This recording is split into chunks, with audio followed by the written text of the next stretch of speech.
vou falar a partir de agora sobre a educação centrada na pessoa. Não do ponto de vista meramente do Carl Rogers, mas a partir da pedagogia relacional. Porque eu quero falar da transformação social ou da reconstrução social a partir da transformação do indivíduo.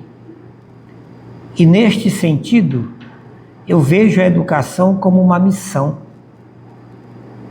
E na missão educacional, a pessoa do aluno é o centro de nossas observações.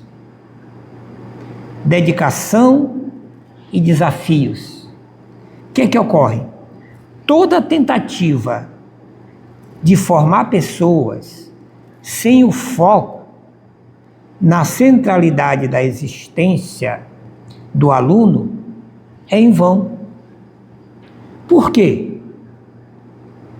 Veja bem, nós educadores temos a missão de conduzir o educando ao pódio de uma vida superior, a qual o caminho ideal é o quê? É evidentemente a educação. Mas como isto pode se processar ao longo da vida e do conhecimento? Veja bem, tão logo os comprometimentos, ou tão logo nos comprometemos com a missão de ensinar, a primeira coisa que devemos fazer é saber ouvir e saber perceber. Ouvir a voz silenciosa do educando, perceber o que ele realmente quer nos passar sobre as suas necessidades, ouvir suas queixas, perceber o sentido profundo do que estas necessidades realmente significam. E ao longo da minha vida como professor universitário, professor do ensino médio, escritor e pesquisador, eu tenho acumulado algumas experiências de ajuda a alunos como indivíduo. Por exemplo, eu já saí da minha casa e fui tomar um café na casa de um aluno que eu percebi em sala de aula uma certa estranheza. Por exemplo, toda vez que ele chegava na sala de aula, ele chegava timidamente e ia lá para o fundo da sala de aula, lá para o cantinho, no fundo da sala, como se ele estivesse se escondendo de alguma coisa. E foi aí que eu mandei um recado por ele, para a família dele, que eu iria tomar um café com ele. E fui, no sábado, peguei meu carro e fui até lá.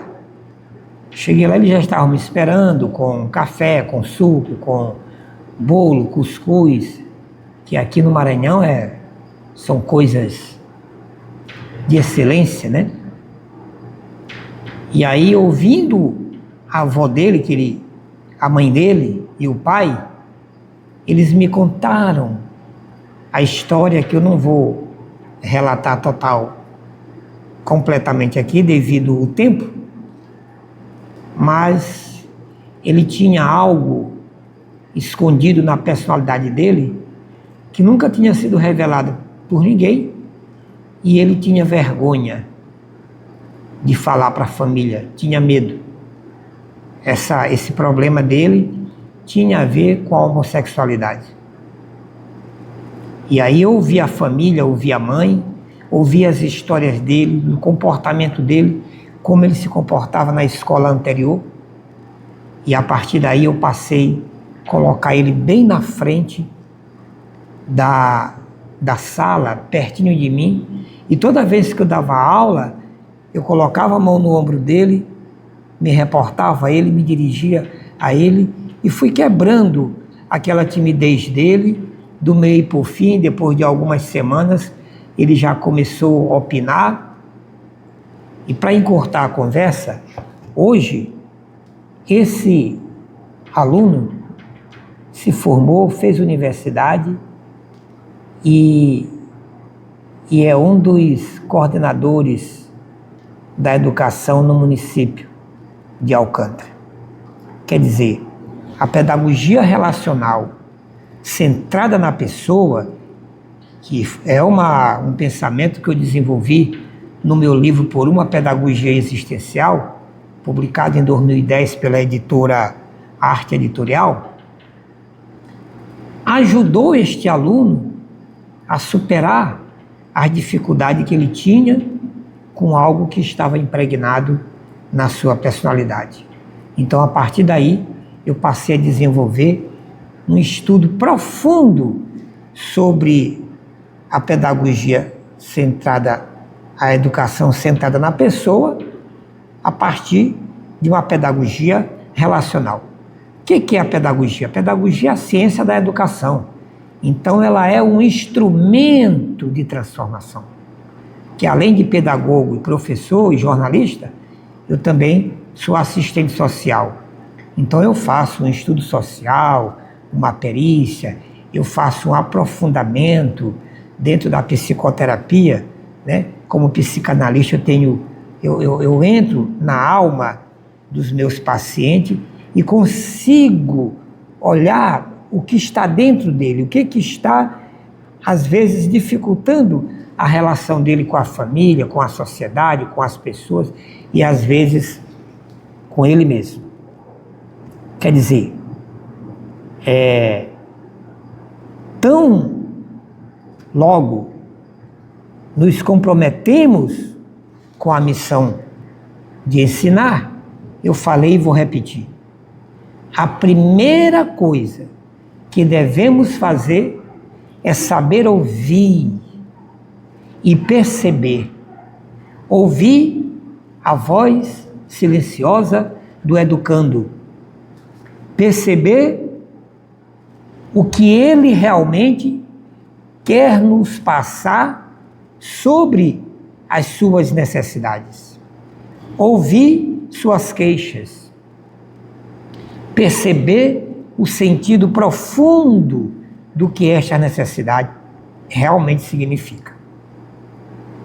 Então, uma relação assim traz benefícios bilaterais a quem ouve e a quem se faz ouvir. Ok? Então, se o professor ouve o aluno, compreende suas dificuldades e consegue ver suas reais competências, é fato que esse aluno vai se tornar um herói no processo ensino-aprendizagem. Não importa se na educação básica ou no ensino superior, o princípio válido é o mesmo. Então veja bem,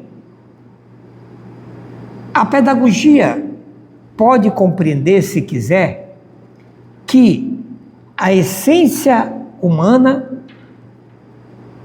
se forma a partir da decisão que o indivíduo pode tomar na sua vida. E para isso, eu fiz alguns apontamentos aqui nesta palestra minha de hoje. Então, o que acontece? Na prática educacional, a escola tem o papel de levar a sua clientela a refletir o significado da educação para si. Mas é importante entender que a visão de escola que se constrói tenha, na verdade, efeito salutar sobre a formação desse indivíduo. Salutar por quê? Porque salutar significa, no campo do conhecimento, o que o sujeito, o aprendiz, optou em construir como laboratório de sua vocação. Então, nesta palestra, procurarei olhar a educação como uma verdadeira essência na esfera humana da vida. O que é que eu vejo? Eu vejo no ser humano, ou no humano, um ser capaz de se autoeducar, mesmo em sala de aula, a partir da convivência coletiva. Por isso mesmo, a prática escolar deverá estar centrada na pessoa, porque centrada na pessoa, no indivíduo, ela consegue transformar o indivíduo, esse indivíduo é parte da sociedade, e alcançando de indivíduo em indivíduo, a gente vai construir ou reconstruir uma sociedade justa, uma sociedade da paz, uma sociedade ideal, digamos assim. Se o governo entender este caminho e proceder das políticas públicas desta maneira, a sociedade será diferente, totalmente diferente da sociedade que temos hoje.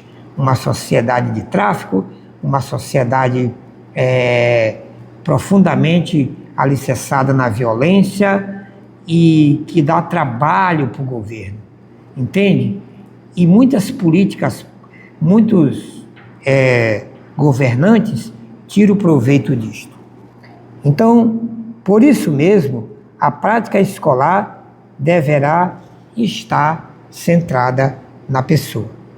Então, não vejo, pessoal, que a educação seja capaz de transformar o indivíduo em profissional autêntico, mas que o indivíduo se apoia ou se utiliza da educação para descobrir e aperfeiçoar a sua competência ou o seu dom inato. Em certo sentido, o que é que acontece? O indivíduo já nasce profissional, né?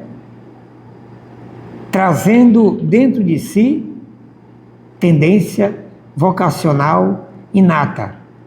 É claro que esse profissional eu coloco entre aspas, né? Porque todo indivíduo nasce um bebê, depois que ele vai crescer, desenvolver suas competências, se tornar profissional, por isso que eu coloco profissional aqui entre aspas. Porque, na verdade, ao nascer, esse indivíduo só precisa aperfeiçoar, entendeu? A sua inaptidão. E, neste aspecto, reafirmo que um teste profissional realizado antes do ingresso na universidade dispensaria qualquer vestibular. Na verdade, eu acho o vestibular algo desnecessário, porque é só fazer um teste com o aluno que a gente vai saber qual é a competência inata dele, qual é o curso ideal para ele. Então, para mim, há dois níveis de educação: a educação obrigatória e a educação por prazer. Eu vou repetir. Para mim, professor Batista Soares, há dois níveis de educação: a educação obrigatória e a educação por prazer. E eu quero pontuar rapidamente esses dois níveis de educação. Primeiro, a educação obrigatória. A obrigação educatória é a educação fundamentada na dogmática do sistema educacional. Entendeu? Por quê? Porque esta educação visa satisfazer apenas os interesses daqueles que governam a nação e dela tiram proveito em prol dos seus próprios interesses e dos interesses dos grupos a que pertencem. Eu falo de grupos políticos. Segundo nível, a educação por prazer. A educação por prazer é a educação fundamentada em princípios norteadores da vida em comum. Esta educação forma cidadãos do mundo. E aqui, os indivíduos têm o prazer de buscar o conhecimento de forma autônoma e prazerosa. Da mesma forma que os artistas dedicam prazer e emoção simplesmente pela excelência da beleza da arte. Então, assim, pessoal, na educação obrigatória se tem professor. Na educação obrigatória se tem a figura do mestre, daquele que concentra o conhecimento, daquele que sabe tudo, daquele que é o depositante, e o aluno, que é a sua clientela, é o depositário. Já na educação por prazer, entretanto, se tem parceiros e facilitadores.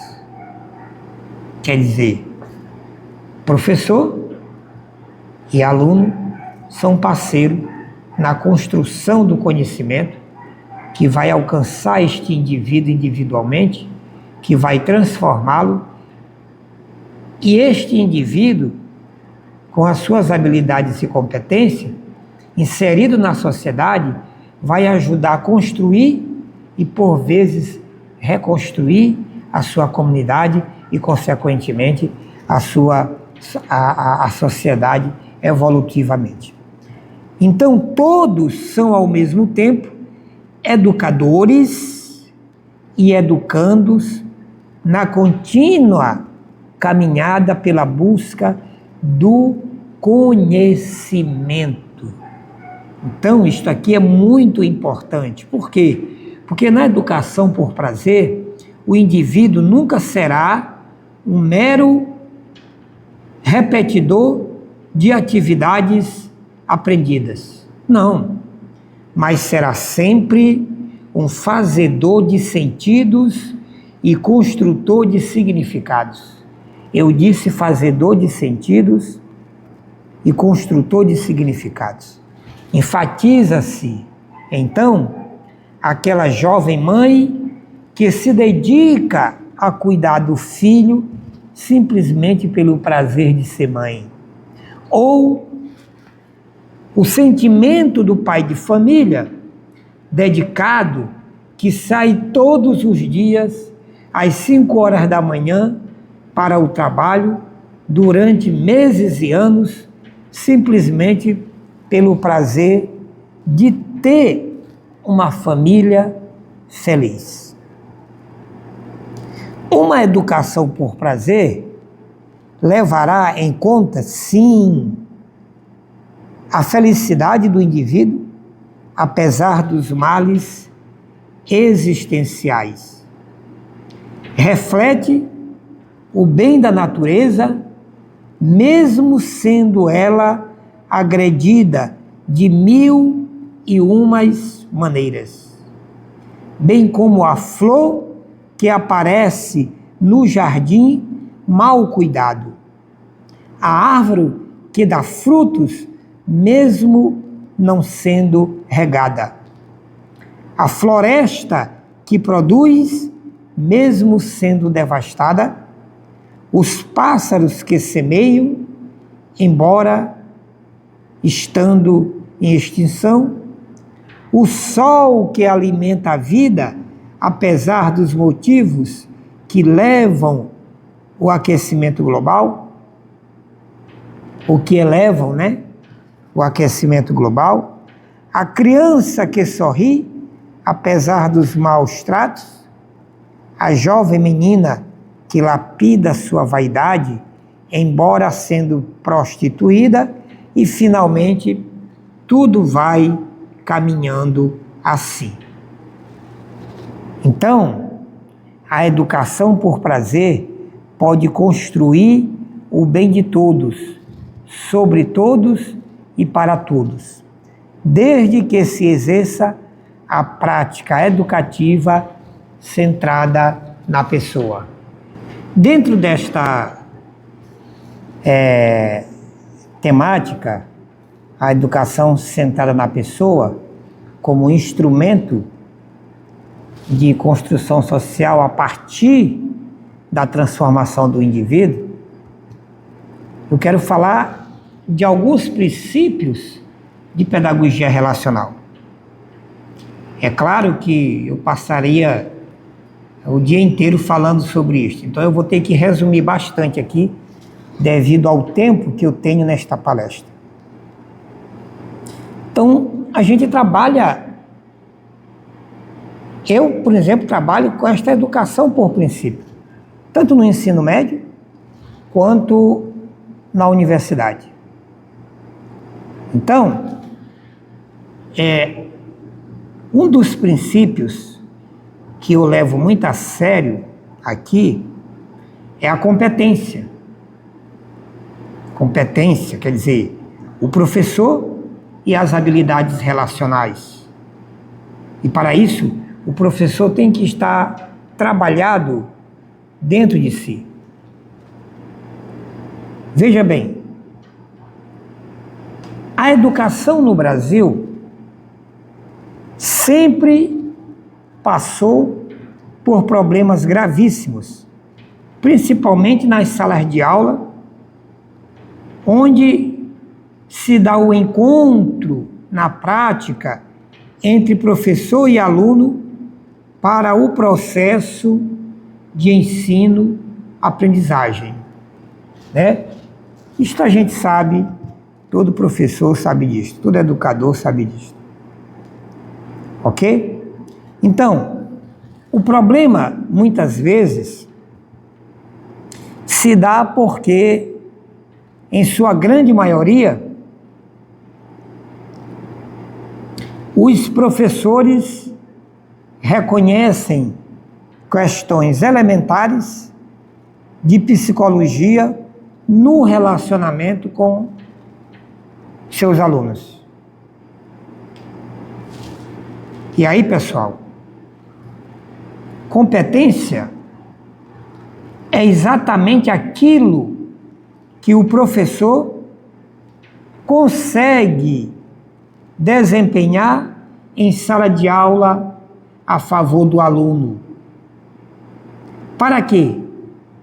Para que ele, este aluno, supere desafios e dificuldades. Na verdade, colocar o aluno numa linha de aprendizagem em que se elevam princípios e conhecimentos que ficarão enraizados neles pelo resto de suas vidas. Quer dizer, não importa o ambiente, não importa como se encontra a família. Quando o professor é criativo e sempre consegue fazer o quase tudo educativo do quase nada pedagógico, o aluno fica feliz porque consegue aprender o caminho do conhecimento. Ok? Então, com a pedagogia relacional, você poderá ser um professor ainda mais competente, ainda mais criativo, admirado e amado pelos seus alunos. E então estará apto para os seguintes pontos que eu vou dizer a partir de agora. Primeiro, identificar a missão da escola e da educação proposta como projeto de mudança, reavaliação e reconstrução da história e da própria educação. Segundo, clarividenciar para si e para os educandos que a prática educacional é o quê? É um caminho para o futuro com todas as suas especialidades. Certo? Terceiro, situar-se no âmbito de uma dinâmica existencial alicerçada na condição humana em que está a base e o começo de tudo, num processo contínuo de amadurecimento. Então, tudo na educação é dinâmico, é processual e, portanto, transformacional.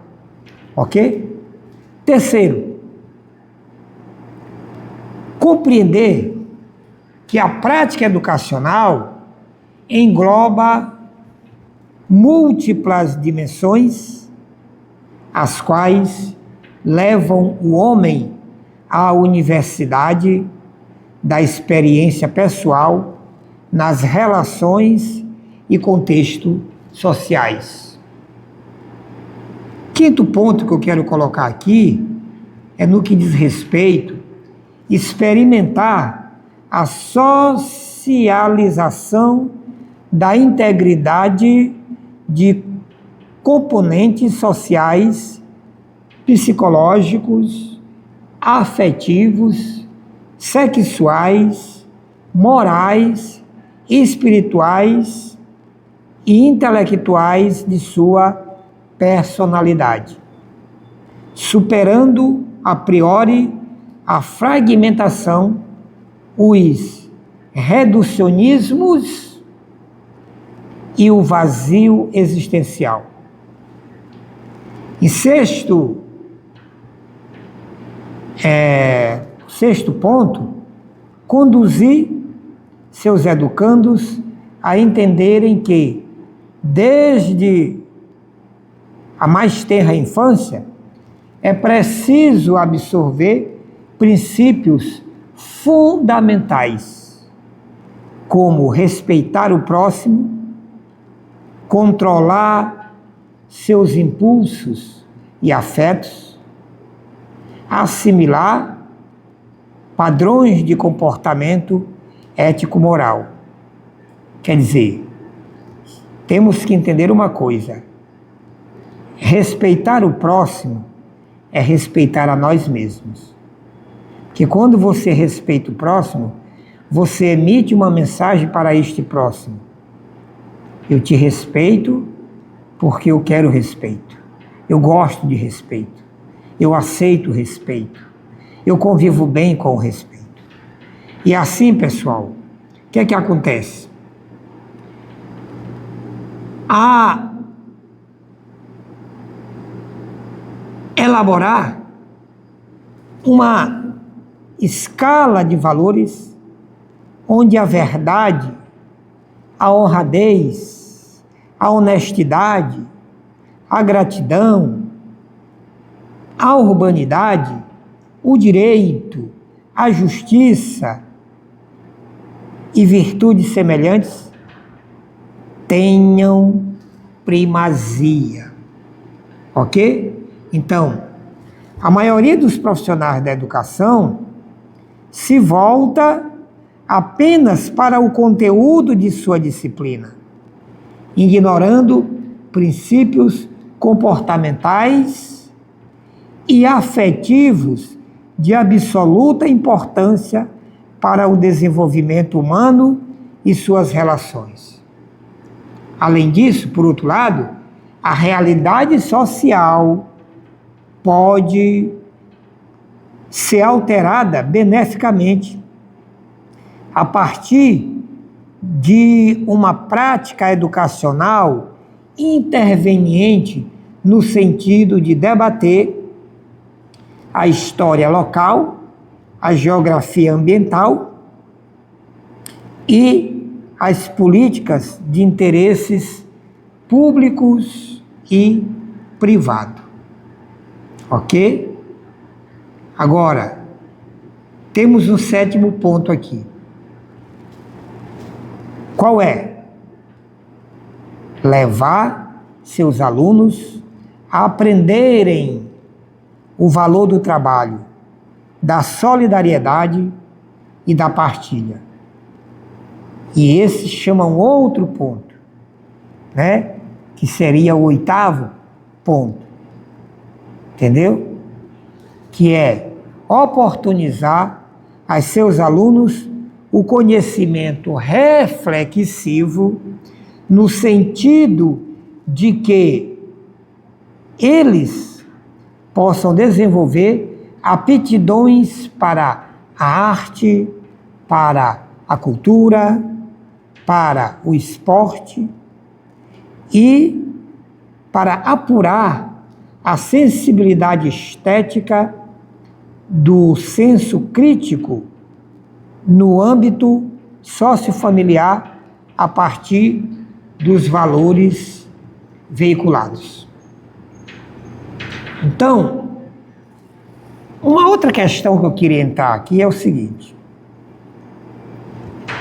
deixe funcionar interconectivamente intelecto, mente e coração.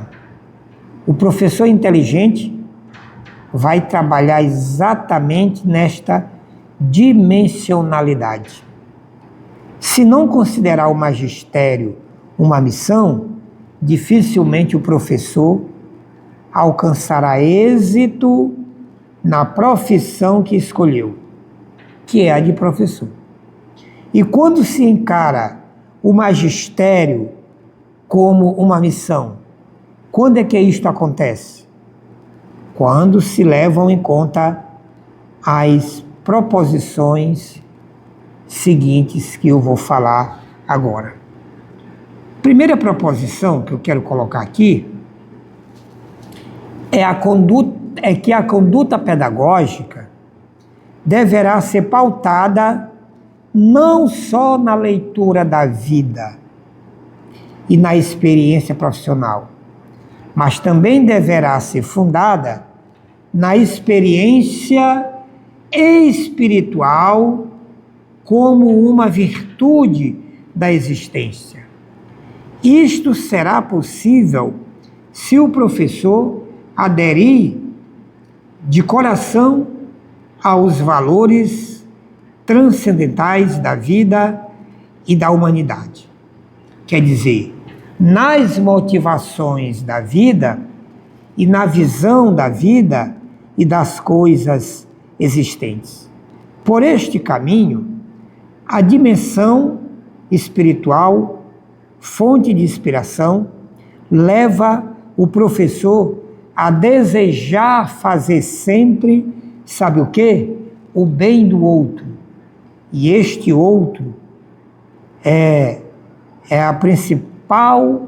a sua principal clientela escolar. A principal clientela escolar do professor é o outro.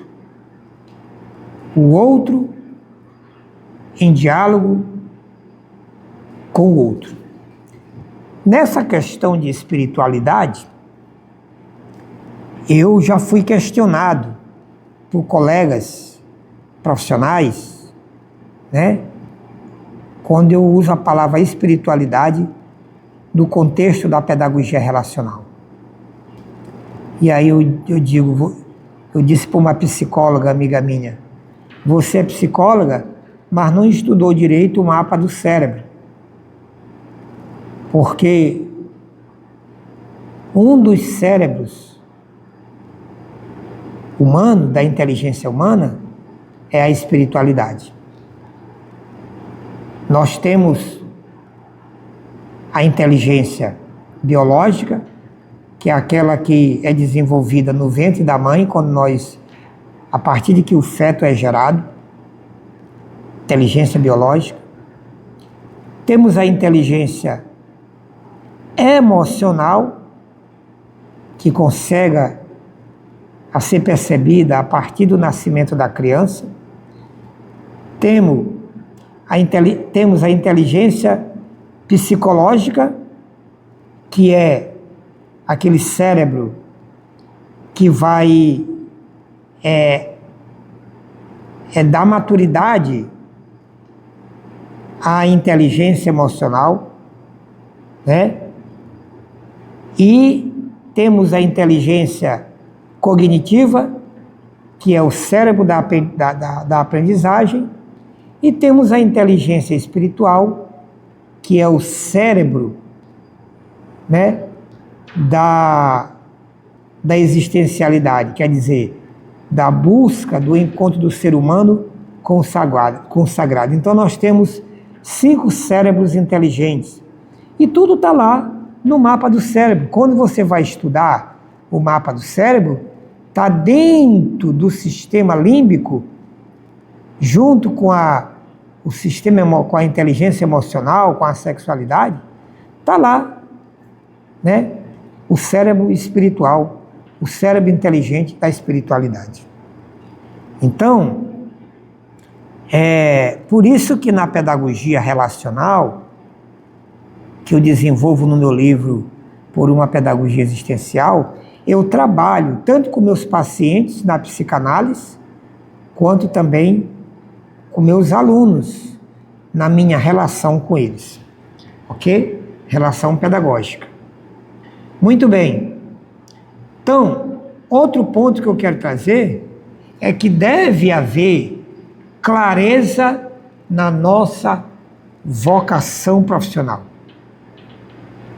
E clareza vocacional é uma convicção percebida por todos que nos cercam.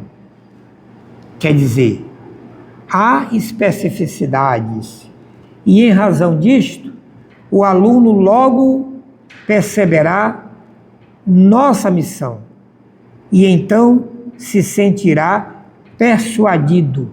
Eu disse persuadido pelo tipo de comunicação pedagógica administrada.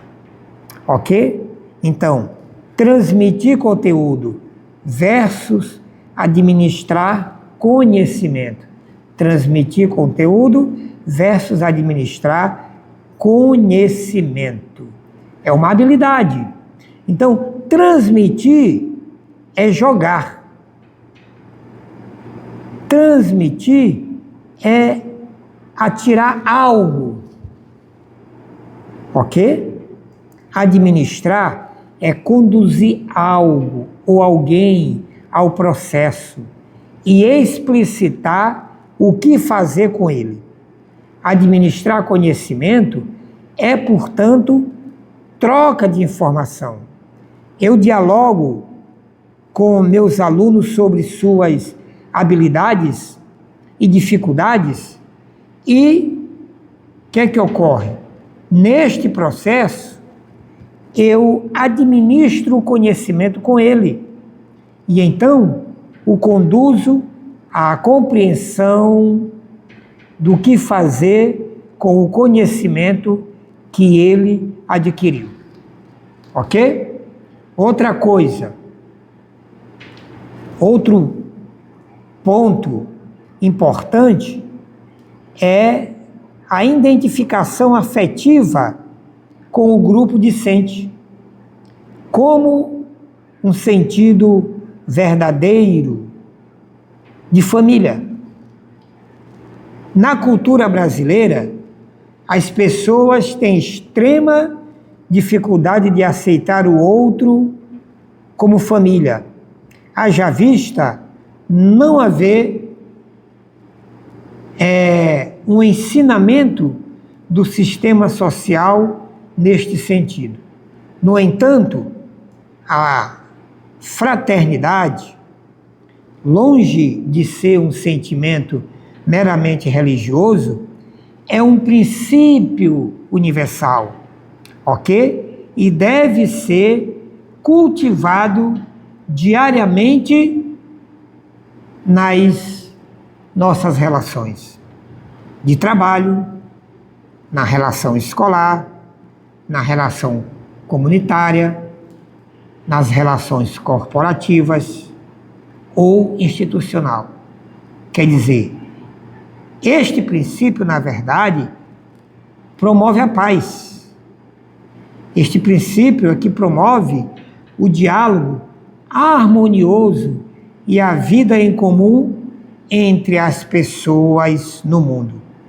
A partir da escola, numa parceria contínua com a família do aluno, busca-se alegrar-se com seus valores, seus sentimentos e ainda ajudando corresponsavelmente a superar limites com seu exemplo e sua atitude construtiva. Ok? E aí vem um ponto seguinte, que é a compreensão da vida no contexto escolar como compromisso pessoal com a missão do serviço educacional. Para tanto, ensinar é também desenvolver, junto aos educandos, uma série de papéis imprescindíveis nos quais o professor investe para que se tornem paradigmáticos na construção da personalidade dos seus alunos. E eu já vou estar em ritmo de conclusão. Que eu vou falar aqui rapidamente, resumidamente, o conhecimento e aceitação livre, e não obstante, coerente no modo de proceder da pedagogia escolar. Este é o caminho para se superar a tentação de uma adesão seletiva ao projeto da escola, onde o professor cria a sua própria identidade e ideologia magisteriológica, segundo critérios subjetivos. Ok? Para isto, o que acontece? O professor precisa estar num laboratório confortável de satisfação e comodidade. Só assim ele terá higienização mental para construir criatividade e socializar aulas atraentes e persuasivas. Muito bem, a atitude de verdadeiro discernimento psicológico em relação às necessidades do aluno deve estar fundada na liberdade interior, iluminada pelo senso de compreensão e visão holística. E isto, para mim, é uma coisa muito interessante, porque o professor entra no universo da relação pedagógica com seus alunos. Outra coisa que eu quero deixar bem claro aqui é com relação ao senso de coletividade. Senso de coletividade. Chamo esta política pedagógica de a dinâmica do mais e mais. Penso a priori não só no sentido específico de coletivação, mas também no aspecto de crescimento pessoal, de resultados promissores. As pessoas interagem entre si à medida em que forem se interrelacionando. Uma certa criatividade coletiva vai tomando forma gradual e assim a cultura da abnegação proporciona uma acesse contaminante, o que implica num exercício prático que leva o grupo à efetiva realização da virtude. Virtude esta que vai desenvolver, a percepção do aluno, sua autoestima e sua dinamicidade pessoal e profissional na vida adulta. Então, a escola deverá ser um laboratório de visão de oportunidades, né? Onde o senso de responsabilidade gerará no educando um desejo intenso, profundo de ajudar a si mesmo e ao outro. É para isto que serve a chamada interdisciplinaridade no currículo programático da escola. Essa interdisciplinaridade é que preparará o aluno para uma futura visão multiprofissional. Ok? E aqui, pessoal, o espírito solidário e de disponibilidade em relação à vida em comum das pessoas é uma dádiva de expressão coletiva, visualizada nas relações interpessoais. Há aqui uma interdisciplinaridade que converge para uma ideologia comunitária em benevolência humanística, movida pelo desejo de entregar continuamente suas melhores forças criativas em favor do próximo. Ok? E agora nós temos um ponto importantíssimo aqui, que é a mutualidade e confiança. Aqui está o pilar de qualquer crescimento ou crescimento organizacional. Formadores e superiores devem ter atitude de acolhimento e apreço em si nas relações funcionais e pessoais. Quer dizer, professores contribuem efetivamente com suas opiniões no ambiente escolar. E diretores, honestamente, ajudam os professores a crescerem na verdade. A mutualidade reciprocidade nas relações, na organização trabalhista, é que, na verdade, leva a escola ao desenvolvimento integralizado. Entendeu? Então, por fim, pessoal, o professor precisa estar de prontidão para prestar contas de suas atitudes à comunidade escolar, consigo mesmo e aos seus superiores, com transparência, numa postura contrária ao individualismo e à autossuficiência. Quer dizer, em tese, diante destes pontos que eu acabei de falar, a pedagogia relacional fundamenta-se em parâmetros estruturantes da educação humanística, mediante, sabe o quê? Mediante a articulação de uma gestão escolar integradora.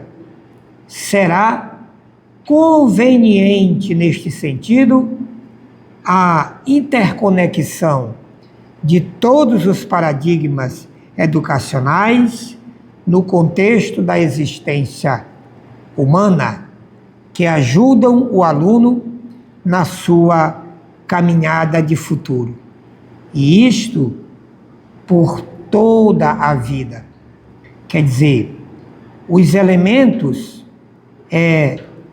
perturbadores dessa dinâmica essencial da vida escolar serão excluídos e os educadores, num reconhecimento reflexivo de seu magistério, por sua excelência, assumirão a sua missão conscientes de serem verdadeiros artistas na transformação da realidade. E aí, gente, o senso de responsabilidade mundividente tem de estar arraigado no seu coração, formando persuasivamente a sua visão de mundo. Só assim será possível reconstruir a história, dando sentido à vida e significado potencial a cada indivíduo, que serão contributivos na construção ou reconstrução sociais.